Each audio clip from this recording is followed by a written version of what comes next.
Welcome back. It's Henry. Glad to have you joining me yet again for the 30-Day Psalm Challenge. Hope you're continuing to enjoy this series and your time in the Psalms. Today I'll give you the 20th reason to read the Psalms every day of your life, and that's this. They reorient your life. You recall at the past 2 days we've looked at Walter Brueggemann, the prolific Old Testament scholar's statement that the Psalms ground our lives in the human experience of orientation, disorientation, and reorientation. We've spent time in the first two, and now we'll look at the last. To start, let me just say that we should never put an exclamation point where God has placed a comma. In times of disorientation, it may seem as though it is the final chapter, but for God, the circumstance you were in was followed by a comma. It was not the final word, or should I say, punctuation. Reorientation eventually occurs, and we find ourselves in a new place. In Psalm 30, we read, "I will exalt you, Lord, for you lifted me out of the depths. I called to you for help, and you healed me.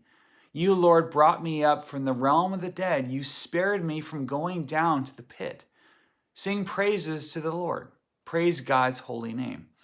This is a psalm of reorientation.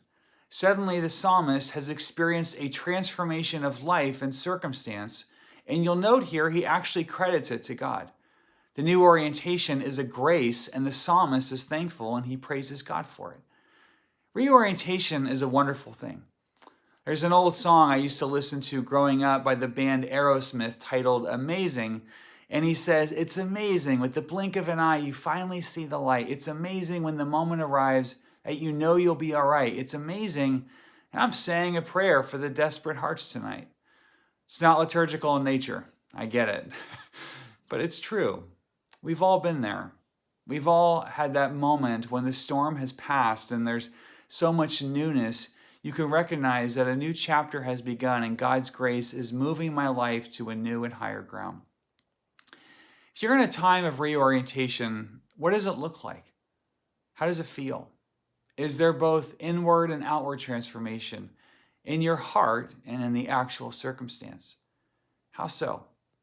How might God be asking you in the midst of the newness in a new season that is to unfold? As you think about reorientation, I wonder if we should consider the life of Jesus. And I'll give you this to ponder. Jesus experienced orientation, his life on earth living out the will of the Father. Disorientation, suffering through physical pain, humiliation, abandonment, and death. And reorientation, God the Father raised him from the dead.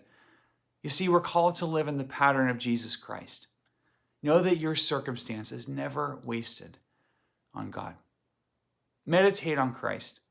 Think about his life, his gift of grace to you, your sharing in his life, and thereby his glory. And for further Psalms of reorientation, look at 29, 47, 93, 97, 99, 114, 148, and 150. And remember that you can look at orientation, disorientation, and reorientation as a lens by which you can view all the Psalms. See you tomorrow.